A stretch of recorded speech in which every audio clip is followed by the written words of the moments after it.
ప్రతి ఒక్కరూ నీటి సంరక్షణ బాధ్యత తీసుకోవాలని ముఖ్యమంత్రి చంద్రబాబు పిలుపునిచ్చారు. నీటి భద్రతతోనే రాష్ట్రం సమగ్రాభివృద్ధి చెందుతుందని అన్నారు. జల సంరక్షణ ప్రధాన అజెండాగా రాష్ట్ర వ్యాప్తంగా 100 రోజుల కార్యక్రమాలను చేపట్టాలని సాగునీటి సంఘాలకు దిశానిర్దేశం చేశారు. దీనిని నేటి నుంచి జూలై 14వ తేదీ వరకు సామాజిక ఉద్యమంలా నిర్వహించేలా కార్యాచరణ ప్రణాళిక ప్రకటించారు. ఆదివారం సాగునీటి వినియోగదారుల సంఘాలతో చంద్రబాబు టెలికాన్ఫరెన్స్ నిర్వహించారు. రాష్ట్ర వ్యాప్తంగా ఉన్న 60,000 మంది సభ్యులకు బాధ్యతలు అప్పగించారు. జలవనరులు, అటవీ, పంచాయతీరాజ్, వ్యవసాయ, పశుసంవర్ధక శాఖల సమన్వయంతో ఈ కార్యక్రమాన్ని చేపట్టాలని సూచించారు.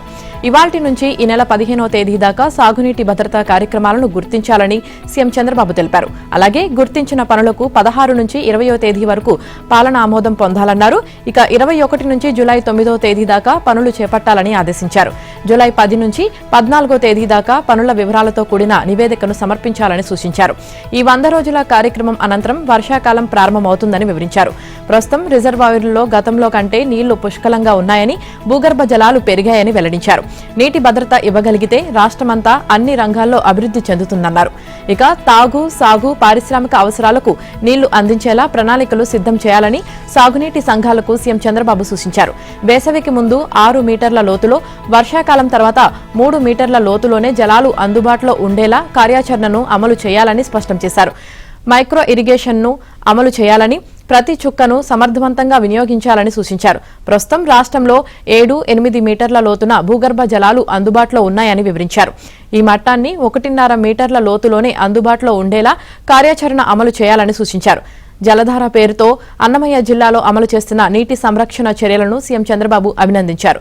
భూగర్భ జలాలను పెద్ద ఎత్తున పెంపొందించారంటూ అధికారులను ప్రశంసించారు.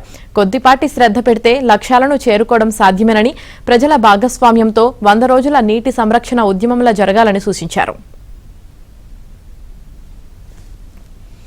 నేడు అనంతపురం జిల్లా తాడిపత్రి నియోజకవర్గం యాడికిలో సీఎం చంద్రబాబు పర్యటించనున్నారు. అక్కడ సాగునీటి వినియోగదారుల సంఘాలు రైతులతో సమావేశమవుతారు. హంద్రీనివా కాలువ ద్వారా ప్రయోజనం పొందుతున్న రైతులతో మాటామంతి నిర్వహిస్తారు. పంట కాలువ విస్తరణ ద్వారా ఆయకట్టుకు అందిస్తున్న జలాలు, సాగునీటి ప్రాంతాల్లో నీటి లభ్యత తదితర అంశాలపై మాట్లాడతారు. సమర్థ నీటి యాజమాన్య నిర్వహణతో రాష్ట్ర వ్యాప్తంగా సాధించిన నీటి భద్రత, రిజర్వాయర్లలో నీటి నిల్వలు, భూగర్భ జలాల మట్టాలు పెరుగుదల వంటి అంశాలపై సీఎం మాట్లాడతారు. ఇక ఇప్పటికే సీఎం చంద్రబాబు పర్యటన సందర్భంగా అనంతపురం జిల్లా యాడికి మండలంలో నిర్వహించనున్న జలధార కార్యక్రమానికి సంబంధించిన భద్రతా ఏర్పాట్లపై జిల్లా ఎస్పీ జగదీష్ పోలీసులతో సమీక్ష నిర్వహించారు. ఈ కార్యక్రమానికి 6,000 మంది ప్రజలు హాజరవుతారని అంచనా వేశారు.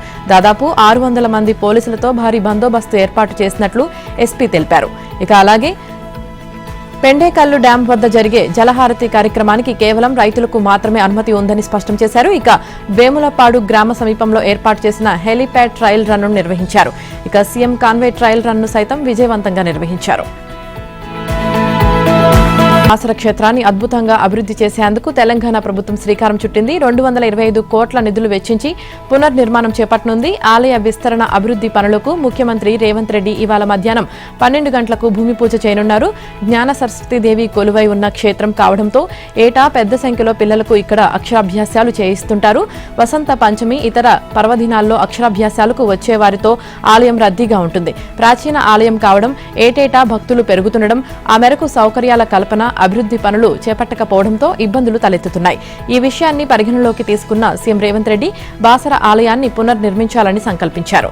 సంప్రదాయాలు, ఆచారాలకు అనుగుణంగా ఆలయ అభివృద్ధి పనులు చేపట్టాలని అధికారులను రేవంత్ రెడ్డి ఆదేశించారు. ఈ మేరకు భక్తుల సంఖ్య, భవిష్యత్ అవసరాలను దృష్టిలో పెట్టుకుని బాసర ఆలయాన్ని అభివృద్ధి చేసేలా అధికారులు మాస్టర్ ప్లాన్ రూపొందించారు. ఇందుకోసం ముందుగా శృంగేరి పీఠాధిపతులను సంప్రదించారు. గర్భాలయం, అర్ధమండపం, రాజగోపురం, ఇతర గోపురాలు, మాడ వీధులు, కోనేరు, ఉత్తర ద్వారాల నిర్మాణాలకు సంబంధించి పీఠాధిపతుల అనుమతులు తీసుకున్నారు. వారి సూచనలకు అనుగుణంగానే పునర్నిర్మాణ పనులకు మాస్టర్ ప్లాన్ను రూపొందించారు. ప్రస్తుతం 2,000 చదరపు అడుగుల్లో ఉన్న గర్భాలయం, అర్ధమండపాన్ని 5,000 చదరపు అడుగులకు పెంచనున్నారు. ఉత్తరం వైపున 9 అంతస్తుల రాజగోపురం, మిగిలిన 3 దిక్కుల్లో 7 అంతస్తుల గోపురాలు, 33 అడుగుల వెడల్పుతో 4 దిక్కుల మాడ వీధులు, ఉత్తర ద్వారం నిర్మించనున్నారు. ఇక మొత్తంగా ఆలయ విస్తీర్ణాన్ని 20,000 చదరపు అడుగుల నుంచి 62,000 చదరపు అడుగులకు పెంచుతున్నారు. ఆలయంలో ప్రతి నిర్మాణాన్ని శిలలతో చేపట్టనున్నారు. ఆలయ ప్రాంగణానికి అవతలి వైపున హెల్త్ సెంటర్ ఏర్పాటు చేయనున్నారు. భవిష్యత్తులో ఆలయం వెనక భాగంలో భారీ వృక్షాలు ఉండేలా మొక్కలను నాటనున్నారు. వచ్చే ఏడాది జూన్లో రాష్ట్రంలో గోదావరి పుష్కరాలు జరగనున్నాయి. ఆ సమయంలో లక్షలాది మంది భక్తులు పుణ్యస్నానాల కోసం బాసర తీరానికి రానున్నారు. వారికి అవసరమైన అన్ని రకాల వసతుల కల్పన పనులను కూడా ప్రస్తుత మాస్టర్ ప్లాన్లో చేర్చడంతో ఆ మేరకు పనులు చేపట్టనున్నారు. అమ్మవారి సన్నిధిలో తన మనవడికి సీఎం రేవంత్ రెడ్డి అక్షరాభ్యాసం చేయించనున్నారు. ఇక బాసరలో కార్యక్రమాలు ముగిసిన వెంటనే సీఎం నేరుగా బోధ్ నియోజకవర్గంలోని ఇచ్చోడకు చేరుకుంటారు. ఈ మండలంలో 200 కోట్లతో నిర్మించనున్న యంగ్ ఇండియా ఇంటిగ్రేటెడ్ పాఠశాలకు బోధ్ మండలంలోని పొచ్చేర వద్ద ATC Pipri Buggaram Tejapur Muthnoor lift irrigation project ఎడమ కాలువ పనులకు శంకుస్థాపన చేయనున్నారు. అనంతరం పిప్రిలో ఏర్పాటు చేసిన బహిరంగ సభలో పాల్గొంటారు. న్యాయ వ్యవస్థ సజావుగా నడవడానికి మౌలిక వసతులు చాలా అవసరమన్నారు సుప్రీంకోర్టు ప్రధాన న్యాయమూర్తి జస్టిస్ సూర్యకాంత్. కోర్టు అంటే గదులు మాత్రమే కాదు, వాటి వెనుక పెద్ద వ్యవస్థ ఉంటుందన్నారు. రంగారెడ్డి జిల్లా రాజేంద్ర నగర్లో హైకోర్టు జోన్ 2 భవన నిర్మాణ పనులకు సుప్రీంకోర్టు ప్రధాన న్యాయమూర్తి జస్టిస్ సూర్యకాంత్ శంకుస్థాపన చేశారు. ఈ కార్యక్రమంలో హైకోర్టు ప్రధాన న్యాయమూర్తి జస్టిస్ అపరేష్ కుమార్ సింగ్, సీఎం రేవంత్ రెడ్డి, పలువురు సుప్రీంకోర్టు న్యాయమూర్తులు, తెలంగాణ హైకోర్టు న్యాయమూర్తులు, అధికారులు పాల్గొన్నారు. అత్యాధునిక వసతులతో బుద్వేల్లో నిర్మిస్తున్న హైకోర్టు నూతన భవనం పనులు కొనసాగుతుండగా రెండో దశలో భాగంగా న్యాయమూర్తుల క్వార్టర్ల నిర్మాణానికి సీజేఐ సూర్యకాంత్ శంకుస్థాపన చేశారు. ఇక తెలంగాణలో హైకోర్టు కొత్త సముదాయ నిర్మాణం అద్భుతంగా ఉందని సుప్రీంకోర్టు ప్రధాన న్యాయమూర్తి జస్టిస్ సూర్యకాంత్ అన్నారు. వచ్చే 100 సంవత్సరాల అవసరాలను దృష్టిలో పెట్టుకుని నూతన హైకోర్టు నిర్మాణ ప్రణాళికను రూపొందించారని చెప్పారు. న్యాయస్థానాల ద్వారా పేదలకు సత్వర న్యాయం అందుతుందని సీఎం రేవంత్ అభిప్రాయపడ్డారు. న్యాయ వ్యవస్థకు మౌలిక సదుపాయాలు కల్పించేందుకు కృషి చేస్తున్నామన్నారు. జాతీయ స్థాయిలో పోలీసులకు పోటీలు నిర్వహించడం సంతోషకరమని తెలంగాణ సీఎం రేవంత్ రెడ్డి అన్నారు. హైదరాబాద్లోని గచ్చిబౌలి స్టేడియంలో నిర్వహించిన all India police football championship ముగింపు వేడుకల్లో ఆయన పాల్గొని మాట్లాడారు. దేశవ్యాప్తంగా ఉన్న 34 పోలీస్ విభాగాలు ఇందులో పాల్గొన్నాయన్నారు. ఈ టోర్నీకి బిఎన్ మల్లిక్ పేరు పెట్టడం చాలా గొప్ప నిర్ణయమని చెప్పారు. పోలీస్ పైగా బిఎన్ మల్లిక్ దేశానికి గొప్ప సేవలు అందించారని తెలిపారు. ఒలింపిక్స్ పతకాల గెలుపులో మనం చాలా చిన్న దేశాల కంటే వెనుకబడి ఉన్నామని సీఎం రేవంత్ అన్నారు. దేశంలో యువతకు సరైన క్రీడా సదుపాయాలు లేవు అన్న ఆయన సదుపాయాల కల్పనపై అధ్యయనం కోసం దక్షిణ కొరియాలో పర్యటించామన్నారు. తెలంగాణను దేశానికి ఆదర్శంగా నిలపాలని నిర్ణయించుకున్నామని సీఎం చెప్పారు. ఇక అంతర్జాతీయ క్రీడా ప్రమాణాలతో స్పోర్ట్స్ యూనివర్సిటీని ఏర్పాటు చేస్తున్నామని చెప్పారు. వివిధ క్రీడల్లోని ప్రముఖులను ఇందులో భాగస్వాములను చేశామన్నారు. తెలంగాణ ప్రభుత్వం క్రీడాకారులను ప్రోత్సహిస్తుందన్నారు. బాక్సర్ నిఖత్ జరీన్ కు 2 కోట్ల రూపాయలు ఇచ్చి ప్రోత్సహించామని, అలాగే క్రికెటర్ సిరాజ్ కు ₹1 కోటి ఇంటి స్థలం ఇచ్చి సత్కరించాం, డీఎస్పీ ఉద్యోగం ఇచ్చామని సీఎం రేవంత్ తెలిపారు. క్రీడల్లో రాణించాల్సిన యువత మత్తు బారిన పట్టం బాధాకరమన్నారు. ఇక పంజాబ్ వంటి రాష్ట్రాల్లో యువత డ్రగ్స్ బారిన పడి జీవితాలు నాశనం చేసుకున్నారు. ఇటీవల కాలంలో హైదరాబాద్ లో కూడా డ్రగ్స్ కల్చర్ పెరిగింది. హైదరాబాద్ పోలీసులు సైబర్ నేరాలు, డ్రగ్స్ కట్టడిలో ముందున్నారు అని రేవంత్ రెడ్డి అన్నారు. ఖానాపూర్ మున్సిపాలిటీలో కొద్ది రోజులుగా నెలకొన్న ఉత్కంఠకు తెరపడింది. మున్సిపల్ ఎన్నికల్లో ప్రజలు ఏ పార్టీకి స్పష్టమైన మెజార్టీ ఇవ్వకపోవడంతో కొద్ది రోజులుగా కాంగ్రెస్, బీజేపీ, బీఆర్ఎస్లు చైర్మన్, వైస్ చైర్మన్ పదవుల కోసం పోటీ పడుతున్నారు. ఎట్టకేలకు మున్సిపల్ చైర్మన్, వైస్ చైర్మన్ ఎన్నిక ముగిసింది. నిర్మల్ జిల్లా ఖానాపూర్ మున్సిపల్ చైర్పర్సన్ గా బీజేపీ కౌన్సిలర్ అంకం మౌనిక, వైస్ చైర్మన్ గా బీఆర్ఎస్ కౌన్సిలర్ షోయబ్లు ఎన్నికయ్యారు. ఇక ఫిబ్రవరి 16, 17 తేదీల్లో జరగాల్సిన చైర్మన్, వైస్ చైర్మన్ ఎన్నిక వాయిదా పడింది. హైకోర్టు ఆదేశాలతో శనివారం ఎన్నిక ప్రక్రియ చేపట్టారు. అయితే చైర్పర్సన్ కు మద్దతు తెలుపుతూ చేతులెత్తే విషయంలో కాంగ్రెస్, బీజేపీ, బీఆర్ఎస్ కూటమి మధ్య వివాదం చెలరేగింది. తమకే మెజార్టీ ఉందని కాంగ్రెస్ ఎమ్మెల్యే వెడ్మా బోజ్జా ఆందోళన చేపట్టారు. ఫలితం కోసం బీఆర్ఎస్, బీజేపీ కూటమి సభ్యులు ఆందోళన చేపట్టారు. తీవ్ర ఉద్రిక్తత, నాటకీయ పరిణామాల మధ్య ఎన్నిక వాయిదా పడింది. ఇక ఆదివారం చైర్మన్ ఎన్నిక కోసం మరోసారి సమావేశమయ్యారు. 3 కాంగ్రెస్ కౌన్సిలర్లు, 1 ఇండిపెండెంట్, మరో బీఆర్ఎస్ కౌన్సిలర్లతో కలిసి ఎమ్మెల్యే వెడ్మా బోజ్జా హాజరయ్యారు. మరో 2 బీఆర్ఎస్ సభ్యులు తమకే మద్దతు తెలుపుతారని, పీఠం తమకే దక్కుతుందన్న ధీమాతో వెడ్మా బోజ్జా లోనికి వెళ్లారు. కాసేపటి తర్వాత 4 బీజేపీ కౌన్సిలర్లు, 3 బీఆర్ఎస్ కౌన్సిలర్లు హాజరయ్యారు. దీంతో మరోసారి మ్యాజిక్ ఫిగర్ పై ఉత్కంఠ నెలకొంది. చివరకు బీజేపీ చైర్పర్సన్ అభ్యర్థి మౌనికకు 7 సభ్యులు, వైస్ చైర్మన్ అభ్యర్థి షోయబ్కు 7 సభ్యులు సపోర్ట్ చేస్తూ చేతులెత్తారు. దీంతో వారిద్దరూ చైర్మన్, వైస్ చైర్మన్ గా ఎన్నికైనట్లు అధికారులు ప్రకటించారు. దక్షిణాదిన నిర్మించబోయే 2 హైస్పీడ్ రైల్ కారిడార్లకు ఏపీ రాజధాని అమరావతితో లింకు ఏర్పడనుంది. తొలుత హైదరాబాద్, చెన్నై కారిడార్లో మాత్రమే అమరావతిని కేంద్రం చేర్చింది. అయితే సీఎం చంద్రబాబు ఇటీవల మైసూర్, చెన్నై కారిడార్లో చిత్తూరు నుంచి తిరుపతి మీదుగా నాయుడుపేటకు లింకు ఏర్పాటు చేయాలని ప్రతిపాదించగా దానిని కూడా తాజాగా ఆమోదించి మ్యాప్లో చేర్చింది. దీనివల్ల అమరావతి నుంచి గుంటూరు, చీరాల, ఒంగోలు, నెల్లూరు, నాయుడుపేట, శ్రీ సిటీ మీదుగా చెన్నైకి ఒక కారిడార్ ఏర్పాటవుతుంది. నాయుడుపేట, తిరుపతి, చిత్తూరు, బంగారుపేట, బెంగళూరు, మాండ్య మీదుగా మైసూరుకు మరొకటి వస్తుంది. దేశంలో ప్రస్తుతం అహ్మదాబాద్, ముంబై మధ్య హైస్పీడ్ రైల్ కారిడార్ నిర్మాణం వేగంగా జరుగుతుంది. ఇందుకోసం నేషనల్ హైస్పీడ్ రైల్ కారిడార్ కార్పొరేషన్ను కేంద్రం ఏర్పాటు చేసింది. ఈ సంస్థ ద్వారానే వివిధ కారిడార్ల డిపిఆర్ల రూపకల్పన, మెటీరియల్ ప్రొక్యూర్మెంట్, కారిడార్ నిర్మాణం వంటి పనులు పూర్తి చేస్తోంది. ఇటీవల బడ్జెట్లో కేంద్రం కొత్తగా మరికొన్ని హైస్పీడ్ రైల్ కారిడార్లను చేర్చింది. తెలంగాణ, ఆంధ్ర, తమిళనాడు, కర్ణాటకలకు ఉపయోగపడేలా 2 కారిడార్లను మంజూరు చేసింది. ఇందులో ఒకటి హైదరాబాద్, శంషాబాద్, నల్గొండ, సూర్యాపేట, కోదాడ, నందిగామ, అమరావతి, విజయవాడ, గుంటూరు, చీరాల, ఒంగోలు, నెల్లూరు, నాయుడుపేట, శ్రీ సిటీ, చెన్నై కాగా మరొకటి మైసూర్, మాండ్య, బెంగళూరు, బంగారుపేట, చిత్తూరు, అరక్కోణం, పూనమల్లై, చెన్నై అయితే 2 కారిడార్లలోనూ తిరుపతి లేదు. దీంతో చంద్రబాబు మైసూరు టు చెన్నై కారిడార్లో చిత్తూరు నుంచి తిరుపతి మీదుగా నాయుడుపేటకు లింకును ప్రతిపాదించారు. జూరాల ప్రాజెక్టుకు ఎగువన కృష్ణా నదిపై బ్రిడ్జ్ కమ్ బరాజ్ నిర్మించడానికి అనువైన స్థలాన్ని ఎంపిక చేయాలని ఉన్నతాధికారులను రాష్ట్ర నీటిపారుదల శాఖ మంత్రి ఎన్ ఉత్తమ్ కుమార్ రెడ్డి ఆదేశించారు. జూరాలకు ఎగువన బ్రిడ్జ్ కమ్ బరాజ్ నిర్మించాలని ఆదివారం జలసౌధలో జరిగిన ఉన్నత స్థాయి సమీక్షలో ఏకాభిప్రాయం వ్యక్తమైంది.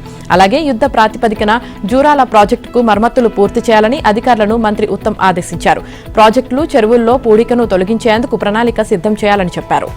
జూరాల ప్రాజెక్టులో 1.66 టీఎంసీల నీరు నిల్వ ఉందని, నారాయణపూర్ రిజర్వాయర్ నుంచి 0.5 టీఎంసీల ఊట నీరు వచ్చే అవకాశం ఉందని మంత్రికి అధికారులు వివరించారు. సకాలంలో ఈ నీరు రాకుంటే తాగునీటి అవసరాలకు 0.5 టీఎంసీల కొరత ఏర్పడే అవకాశం ఉందన్నారు.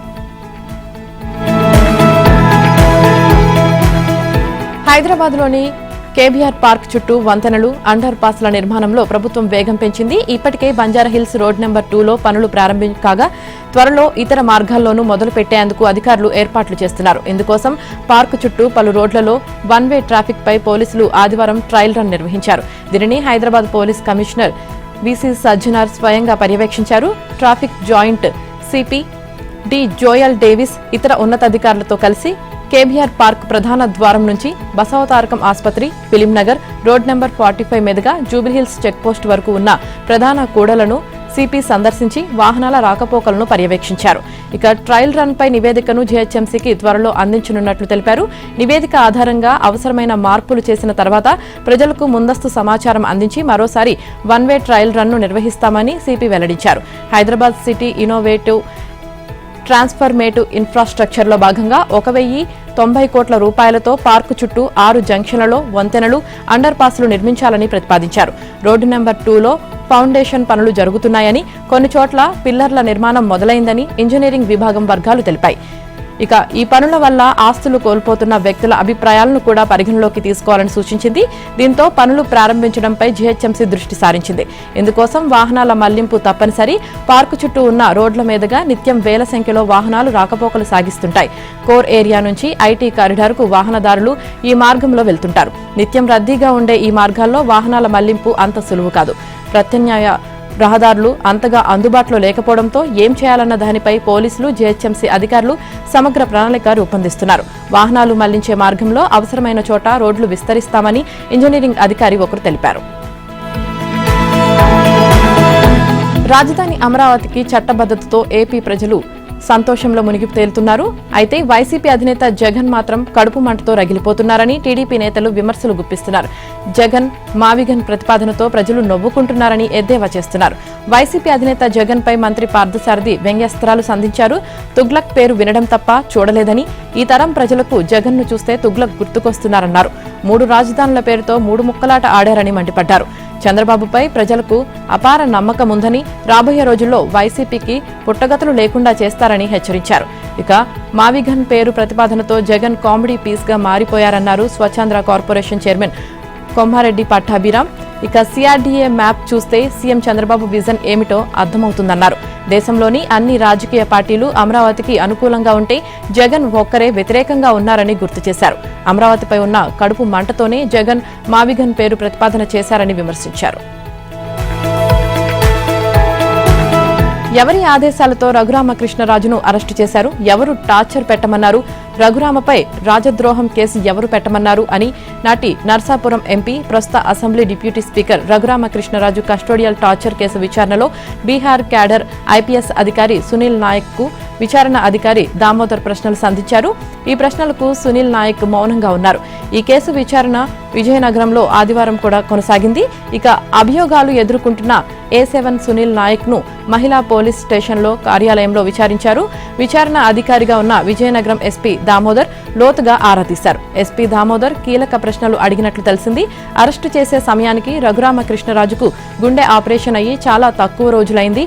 అప్పుడు ఆయన ఎంపీగా ఉన్నారు. అటువంటి వ్యక్తిని 400 కిలోమీటర్ల దూరం కారులో ఎలా తీసుకొస్తారు? ఇది కుట్ర కాదా అని సునీల్ నాయక్ ను ప్రశ్నించారు.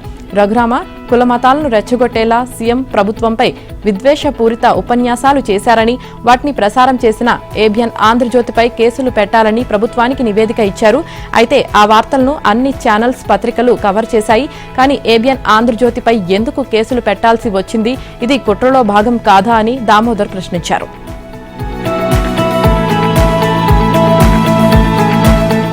ఏపీ సముద్ర తీరంలో తమిళనాడు, పుదుచ్చేరి బోట్ల ఆగడాలు, అక్రమ చేపల వేటని కూటమి ప్రభుత్వం సీరియస్ గా తీసుకుంది. పోలీసులు, మెరైన్, మత్స్య, అటవీ శాఖ అధికారులతో ప్రత్యేక టాస్క్ ఫోర్స్ బృందాలు ఏర్పాటు చేసింది. తీరంలో గస్తీ ముమ్మరం చేసింది. 24 గంటలు నిరంతరాయంగా గస్తీ నిర్వహించాలని సీఎం చంద్రబాబు సీరియస్ వార్నింగ్ ఇచ్చారు. గస్తీలో ప్రస్తుతం 4 బోట్లు పనిచేస్తుండగా మరో 4 బోట్లు ఏర్పాటు చేస్తామని హామీ ఇచ్చారు. వీటి సాయంతో ఇప్పటికే అక్రమ చేపల వేట సాగిస్తున్న 3 బోట్లను పట్టుకున్నారు. ఇక కూటమి ప్రభుత్వ చర్యలపై మత్స్యకారులు హర్షం వ్యక్తం చేస్తున్నారు. ఆదివారం జువ్వెలదిన్న హార్బర్లో మెరైన్ ఐజీ గోపీనాథ్ ఆకస్మికంగా పర్యటించారు. సముద్రంలో సుమారు 30 నాటికల్ మైళ్లు ప్రయాణించారు. ఉగ్రవాద సంస్థలకు వాటి సాహిత్యానికి ప్రచారం కల్పిస్తున్న బెనెక్స్కామ్ గ్రూప్ నిర్వహణ వెనుక ఆఫ్ఘనిస్తాన్కు చెందిన అల్ హకీం షుకూర్ ఉన్నట్లు నిఘా వర్గాలు నిర్ధారించాయి. ఈ గ్రూప్ ను ఢిల్లీకి చెందిన లక్కీ అహ్మద్ ఏర్పాటు చేసినప్పటికీ దాని వెనుక కర్త, కర్మాక్రీగా షుకూర్ వ్యవహరించినట్లు గుర్తించాయి. విజయవాడకు చెందిన రెహమతుల్లా షరీఫ్, డానిష్, సోహెల్ బేగ్, హైదరాబాద్కు చెందిన సైదా బేగం, బల్లారికి చెందిన అబ్దుల్ సలాంలో పోలీస్ కస్టడీ ఆదివారంతో ముగిసింది. విజయవాడ పోలీసులతో పాటు 5 రాష్ట్రాలకు చెందిన నిఘా అధికారులు వారిని సుదీర్ఘంగా విచారించారు. ఈ 5 రోజులు సాగిన కస్టడీలో వెలుగులోకి వచ్చిన వివరాలను ఆదివారం మీడియాకు విడుదల చేశారు. ఇక బెనెక్స్కామ్ గ్రూప్లోని సభ్యులు విదేశీ హ్యాండర్ల ఆదేశాలతో ముఖాలకు మాస్కులు ధరించి ఆయుధాలు పట్టుకొని ఫోటోలు దిగి వాటిని గ్రూప్లో పోస్ట్ చేసి ప్రచారం చేసేవారన్నారు. ఇక ఐసిస్ జెండాలను ప్రదర్శిస్తూ జిహాదీ నినాదాలు చేస్తూ వీడియోలను పోస్ట్ చేశారు. ముస్లిం యువతను లక్ష్యంగా చేసుకుని వీటిని పోస్టు చేసేవారు. జాతీయ గీతాన్ని అసభ్యకర పదజాలంతో ఆలపించిన వీడియోలను బెనెక్స్కామ్లో పోస్టు చేశారు. జాతీయ జెండాను అవమానిస్తూ చిత్రీకరించిన వీడియోలను ఈ గ్రూప్లో పెట్టినట్లు నిఘా వర్గాలు గుర్తించాయి. జిహాద్ను విశ్వసించని వారిని చంపాలని విదేశీ హ్యాండ్లర్లు సందేశాలు ఇచ్చినట్లు గుర్తించారు.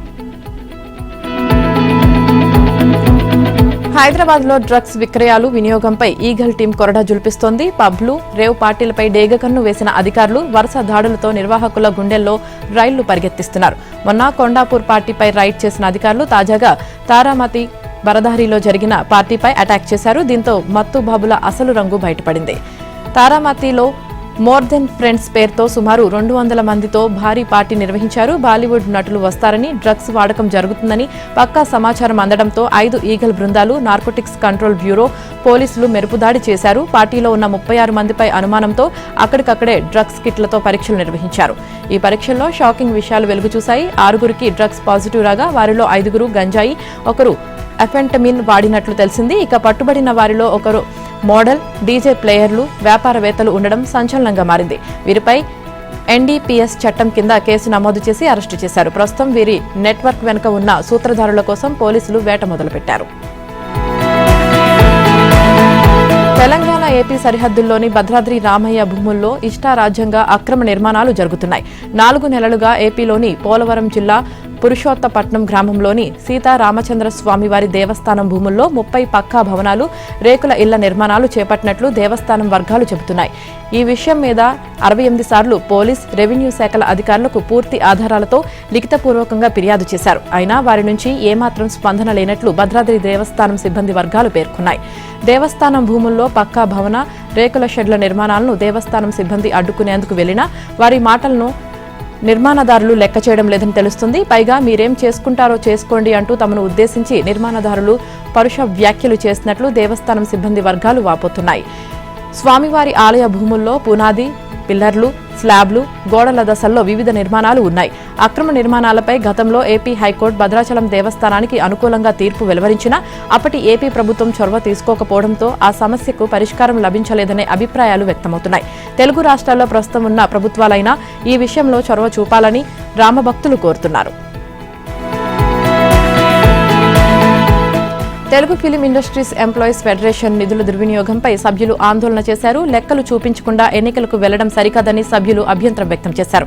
హైదరాబాద్ యూసఫ్గూడలోని Telugu film industries employees federation కార్యాలయంలో జరిగిన సమావేశంలో సభ్యులు, కార్యవర్గ సభ్యుల మధ్య వాగ్వాదం జరిగింది. ఆర్థిక లెక్కలు వెల్లడించిన తరువాతే ఎన్నికలు నిర్వహించాలని డిమాండ్ చేశారు.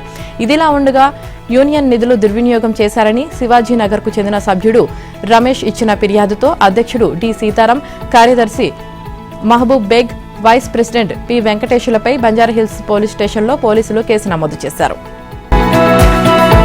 ఏపీలో ఆదివారం భిన్నమైన వాతావరణం నెలకొంది. ఒకవైపు కోస్తా, రాయలసీమల్లో టారెత్తించే ఎండలతో వడగాల్పులు వీయగా మరోవైపు పలుచోట్ల ఉరుములు, పిడుగులు, ఈదురుగాలులతో వర్షం కురిసింది. దక్షిణ కోస్తాను ఆనుకొని పశ్చిమ మధ్య బంగాళాఖాతం, రాయలసీమలో వేర్వేరుగా ఉపరితల ఆవర్తనాలు ఆవరించాయి.